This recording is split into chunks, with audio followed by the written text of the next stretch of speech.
بسم الله والصلاة والسلام على رسول الله عليه أفضل الصلاة وأزكى التسليم.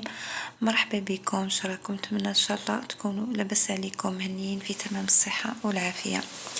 اليوم بإذن الله يعني عندي مدة ما حطيتش الفيديوهات، وذلك يعني لأسباب راح نذكرها. يعني أنا يعني راني محبسة القناة، مانيش نحط في الوصفات، ويعني مبدئيا راني مانيش راح نرجع يعني لليوتيوب، وذلك لظروف. يعني كاين توصلني يعني كيما نقولوا احنا لي ميساج يجوني هكذا في القناه، وانا ما ندخلش قناتي بزاف، يسقسيو عليا يقولوا لي لا ما رجعتيش، على ما راكيش تحطي في لي فيديو، طمنينا عليك وش ديري. وانا في الحقيقه يعني كاين اللي نشوفهم مرد عليهم، وكاين اللي ما نشوفهمش كيما قلت لكم. مانيش ندخل للقناه، ولذا يعني درت الفيديو هذا. يعني راح اول حاجه راح يعني نرد على هاد الاخوات هادو اللي يسقسيو عليا باش نطمنهم. ثاني حاجه نقول لكم يعني الظروف تاعي الصحيه اللي مريت بها. يعني بغيت نحط يعني هذا. شوفوا، انا اول حاجه ما بغيتش نحط لي فيديو، ما بغيتش يعني ندير نتجر بالمرض تاعي، وكما قلت لكم حبست اليوتيوب. يعني القناه هذه كما تعرفوا يعني بمشاكلها، وانا عندي ضغط وعندي لابريسيون مستمرضه، يعني صراحه مانيش قادره، يعني في الوقت الحالي مانيش قادره. كنت استشرت يعني وحده صديقتي، قلت لها انا حلفت على القناه ومانيش حابه يعني نحط لي فيديو، لكن بغيت نحط الفيديو هذا باش يعني نعرف يعني بالمرض تاعي.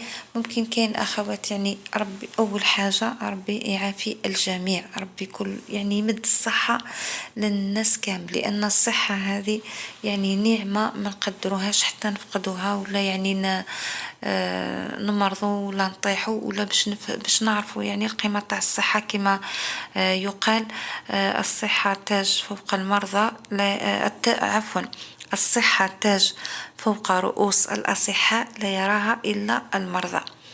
لهذا نقولكم يعني الصحة أكبر نعمة، ولازم نحمدو ربي بزاف. كي نوضو الصباح نلقاو روحنا باللي صحاح، قادرين ننظم بلايصنا، قادرين يعني نقوموا بالأشغال تاعنا، سواء يعني الشخصية ولا كربات بيوت، ولا عندنا مسؤوليات نقوموا بالمسؤولية هذه. نحمدو ربي ونشكروه.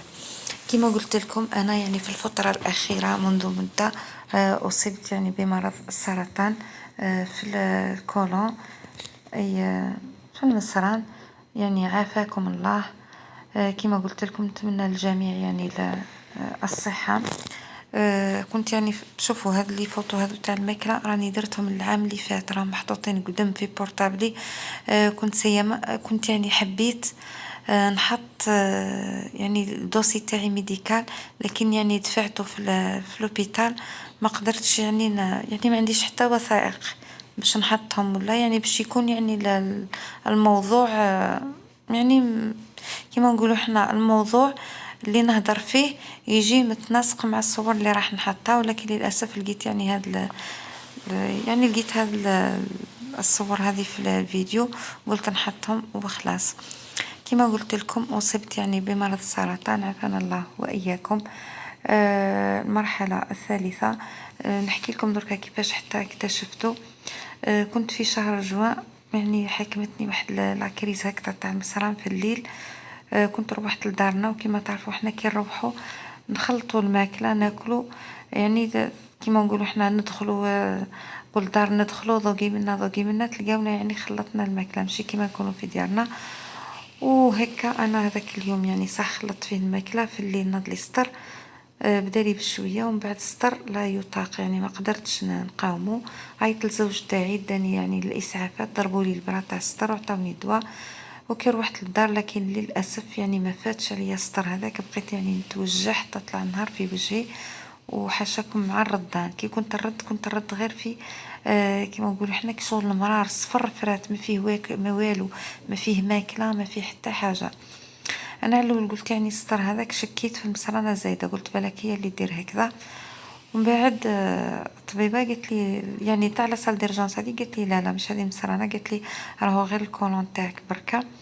ايام بعد بت هذيك الليله روحت للدار تاعي، قعدت نهار زاد ناض لي السطر، ومن بعد كي ناض لي سطر على الاول حسبت قلت هاي كريس تاع مصران بالك خلطت الماكله وخلاص، لكن كي ناض لي المره الثانيه قلت اكيد يعني كاينه حاجه، مادام ناض لي سطر اكيد كاينه يعني خلل ولا في الجسم نتاعي. هذا يعني تنبيه.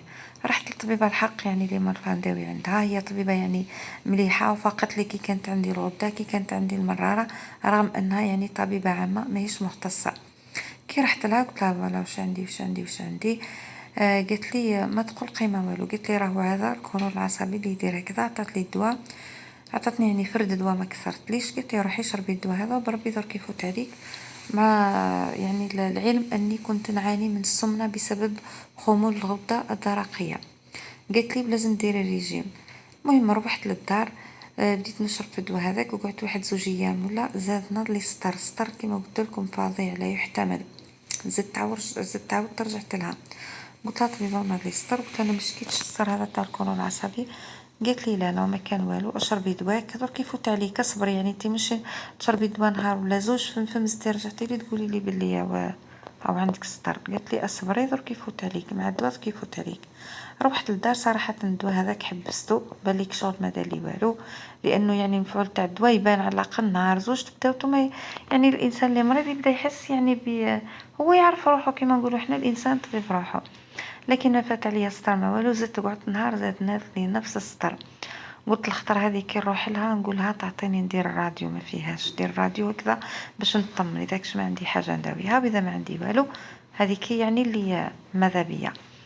المهم كي رحت لها قلت لها طبيبه انا بغيت ديري لي راديو، كتبت لي بريه ومن بعد قالت لي راكي مقلقه على ما كان والو، بقات تحلف لي قالت لي والله يا مدام راه ما عندك حتى حاجه.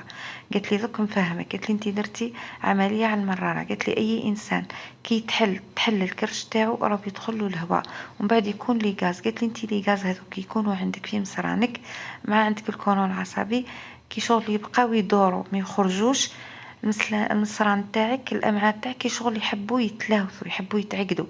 قالت لي في هذاك لو مومون هذاك قالت لي يوقع لك السطر هذا اللي قوي ما تقدريش تحمليه. صراحه اقتنعت انا بالهضره تاعها، قلت ممكن على الاول ما اقتنعتش، لكن كي قالت لي قلت بالك مصراني كي يحب يتعقد هو اللي راه يدير لي السطر هذاك. وقالت لي البريه هاي اديها بربي ما تحتاجي لهاش، اذا ناضلك السطر روحي ديري راديو، واذا ما ناضلكش السطر هاو ما ديريش يعني ما كان له. روحت يعني قعدت شهر يعني من جوا الاخر قعدت المهم قعدت جوا، هي حكمتني في الاخر تاع جوا. من بعد قعدت جويي نورمال والثاني نورمال. كما تعرفوا الصيف كانت عندنا مناسبة تاع العرس وزادوا جاوني ضياف المهم فوت ضياف هذوك منا كما تعرفوا مع الجري مع البحر. من بعد هما روحوا ضياف هذيك واحد نهار ولا زوج يعني كأنه سبحان الله يعني عطاني ربي الراحة باش نقوم ضياف هذوك. بعد نهار ولا زوج نهار لي ستر فظيع، اليوم الاول شويه الثاني الثالث ما قدرتش نتحمله، هزيت البريه هذيك ورحت للطبيب تاع اللي باش ندير الراديو. المهم كي دخلت دخلني الطبيب دار لي الراديو، بعد قاعد يشوف هكذا انا كي قاعده نشوف يعني في التعبير تاع وجهه ديجا يعني ما ارتحتش، قلت سير كاينه حاجه هكذا. وانا قلت لكم احتمال، قلت بالك الكلوه ولا مسرانه الزايده، هذه هي يعني اللي شكيت فيهم. من بعد قال لي يا مدام، قال لي الراديو تاعك ما فهمتش، قال لي كشغل المصراني يحب يتعقد ولا، قال لي بصح موش باين لي. قلت له جوستومون، قلت له حتى الطبيبه قالت لي كيما هكذا. قال لي انا يبان لي من الاحسن نديرو سكانر يبين خير. قلت له نقدر نديرو دركا، قال لي هيه. قلت له مالا معليش نديرو. درت سكانر، كي درت سكانر بقيت نستنى يعني في لاصال داتونت في الريزلتا. ومن بعد قال لي لازم عاود عيط لي دخلني، قال لي لازم نزيد نعاود لك الراديو. انا فما يعني صراحه دخلني الشك يعني بديت هكا نتحير. قلت له داكور عاود لي الراديو. ومن بعد كي بقيت نشوف كيما قلت لكم تعبير تاع وجههم ما عجبونيش. قلت له الطبيب يخي لاباس، قال لي مالوريزمون ماهوش لاباس. انا كي قال لي ماهوش لاباس، شوفوا تخيلوا الطبيب يقول لكم ماهوش لاباس، خي الطبيب اي فكره يقول لكم ما هو لاباس ما كان والو ما كان والو. انا كي قال لي ماهوش لاباس فما صراحه يعني نقول لكم خلاني هكا، جاتني واحد الخلعه هكذا. بعد انا فهمت قلت له الطبيب ما تقوليش برك حاجه ماهيش مليحه. هو يعني بصريح العبارة فم بدون مقدمات قال لي مدام عندك كانسير اللي عنده 4 أشهر، كيفاش ما فقتيش بيه، كيفاش ما رحتيش للطبيب، كيفاش؟ قلت له أنا أني رحت للطبيبة وكانت تقول لي ما عندك والو، وانا اللي طلبت منها انها دير لي الراديو ماهيش هي. قلت له انا اللي كي رحت كيقوا عليا ستر قلت لها بغيت ندير راديو. قال لي مالا ادي لها هذا السكانر ودي لها الراديو وقولي لها ها هو كي شوفي اللي ما عندي والو. وهنايا انا يعني بين قوسين نقول لكم الغلطه اللي درتها. انايا نورمالمون هذه طبيبه عامه، كي رحت وما فهمت ليش وانا عندي ستر، نورمالمون هنا نروح لطبيب تاع غاسترو، نروح لطبيب مختص. مبقاش انا نتبع في طبيبه جينيراليست، هي صح طبيبه مليحه ومتمكنه، لكن يعني كما تعرفوا الطب هذا يعني كما نقولوا حنا كل طبيب وكيفاه. قدر طبيب لشتا متمكن ومعروف ويعرف قدر ما يفيقلكش، يعني ما يطيحلكش في التشخيص تاع المرض تاعك. المهم بعد من فما انايا كشغل حكمتني هكذا توهان، تهت ما فهمتش واش ندير. ونسقسي في الزوج تاعي نقول له دركا كيفاش راح ندير، وين نروح للبريفي، نروح تاع الدوله. رحت انا زوجي يعني بحكم العمل تاعو ميليتار، قلت له روح لوبيتال ميليتار كيفاه ندير. قال لي بالعقل ما تقلقيش دوك نشوفو. المهم عيطت يعني لوحده صديقتي طبيبه، سقسيتها قلت يعني هي تقدر توجهني. وكانوا في الوقت يعني هذا الاخوة تاعي يعني دارنا كيعرفوا يعني تقلقوا كما تعرفوا يعني عادي سي نورمال. يعني اول واحد راح يتقلق عليكم افراد العائله تاعك يعني الصغيره المتكونه يعني من ولادك وزوج تاعك وامك خواتاتك خيانك، هذو هما يعني المقربين. قلت لكم عيط خويا لتونس قال لي ما ديريش هنايا وممكن منا ومنا الطب يعني في تونس مليح. قال لي نشوف لك عياده وعيط لهم صح وحكم لهم رونديفو. قال لي روحي للدار. قال لي المهم انا كنت ما تلاقينا في قسنطينه، يعني نفت لكم في الاحداث رحت هبط لقسنطينه. المهم تلاقينا فما ومن بعد قال لي روحي لدارك، روحي جيبي الدوسي ميديكال تاعك وجيبي لي زاناليز، المهم جيبي لي زافير تاعك كامل وارواحي. قال لي غدوه ان شاء الله نديماري ونديوك لتونس. بعد انا كيما قلت لكم في الهضره عيطت يعني هذه حبيبتي الطبيبه سقسيتها قلت لها كيفاش ندير. قلت لها راني باغيه نروح لتونس. هي قالت لي شوفي ننصحك ما تروحيش للعيادات الخاصه سواء هنا ولا في تونس. قالت لي باسكو العياده الخاصه راهي ديرلك اونكا عندك عمليه ديرلك عمليه ومن بعد راهي كاش ما يصرى يعني مضاعفات ولا راكي تولي تسوفري راهي ما تعودش مسؤوله عليك. قالت لي من الاحسن روحي لوبيتال ميليتير ولا روحي تاع الدوله، راهم عندهم يعني امكانيات، يعني خصصوا لهم يعني امكانيات واطباء متمكنين ويروحوا حتى للخارج وكلها. المهم كاين واحد في باتنا يعني سونتر تاع هذو امراض الاورام السرطانيه، يقولوا عليه باللي ملاح بزاف حتى الاطباء يعني تاعهم ملاح يشكروا فيه. كاين في جو كروا في سطيف وكاين في الجي.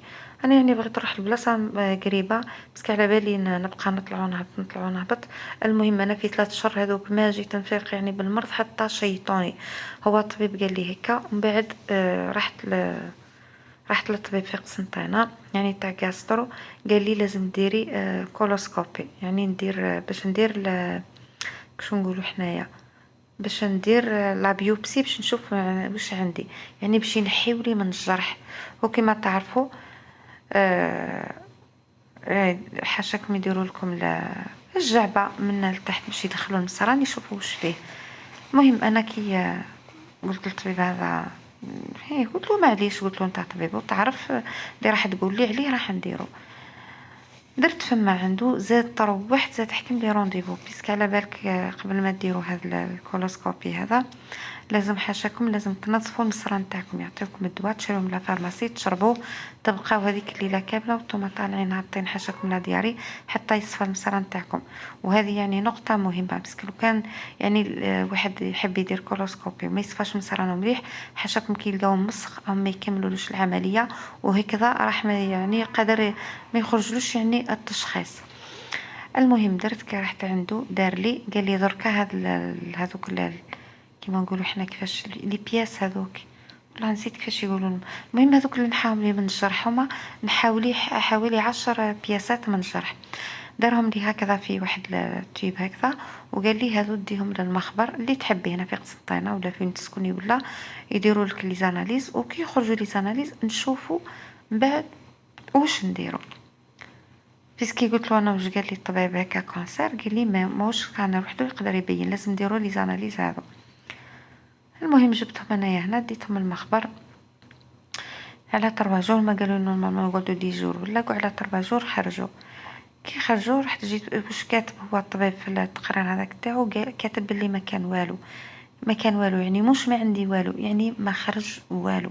وهنايا نقول لكم بلي الطبيب كي دار لي نحالي غير من برا، حتى من بعد مش فهمت علاش انا ما حبوش يخرجوا لي زاناليز، توشالي غير من برا الجرح ما توشاهلوش من الداخل.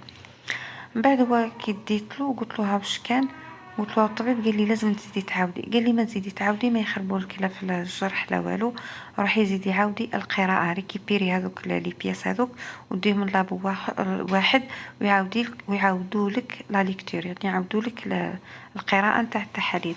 جبتهم ومن بعد خلينا كي رحت المخبر قال لي لازم تزيدي تعاودي لي بريه من عند الطبيب، ومن بعد رحت عاودت رجعت للقسنطينه مستعاود جبت له بريه وعاودت طلعت للقسنطينه. المهم خلينا من الجريات هذوك لي ديتاي يعني الله لا يشوف مؤمن فيهم. رجعت للابو نتاع قسنطينه ديتهم، زادوا عيطولي قالوا لي نفس الزي اللي يعني اللي قال لي اللابو اللي هنا في جيجل. عاودت رديت هذوك التحاليل، الطبيب قال لي شوفي، قال لي انا نقول لك حاجه، قال لي انت العمليه لازم ديري طرف مريض في مصرانك لازم تنحيه، اللي لازم ديري. قال لي انا نكتب لك بريه بلي عندك كونسير باش هكا يديروا لك. بيت قلت له الطبيب انا صح عندي كونسير، قال لي مش باين، قال لي كابابل يكون كرون، التهاب ميكروب ولا تيبركيلوز نتاع الاعضاء. هيا كي ديتها انا وليت فما رحت ديتها للسبيطار تاع العسكر، كي ديتها شافها يعني الطبيب تاع الجاسترو شاف البريه وقلت له الطبيب انا عندي ستار ما قدرتش نتحمل، وكنت في هذيك المرحله واحد ستورات واش نقول لكم بلي يفوتوا عليا، نبات نشوف مع القي تيماجينيو باللي نبات حاشاكم في الصال دو بان فرش فما ونبات فيه راسي ما نهزوش حاشاكم من الرقع، رد وانا ما كليت والو ونحير هذا الشيء هذا منين يخرج لي. المهم قال لي الطبيب فما يضحك عليا، قال لي مدام هذه البريه هذه مش مقنعه، قال لي انا بالنسبه ليا ما نديرلكش العمليه حتى يخرج الكولوسكوبي باين يعني نات لا با تخرج لي صافيه. وانا وصلت لحد هذا، نقول لكم لا فيديو جايه ان شاء الله نكمل لكم.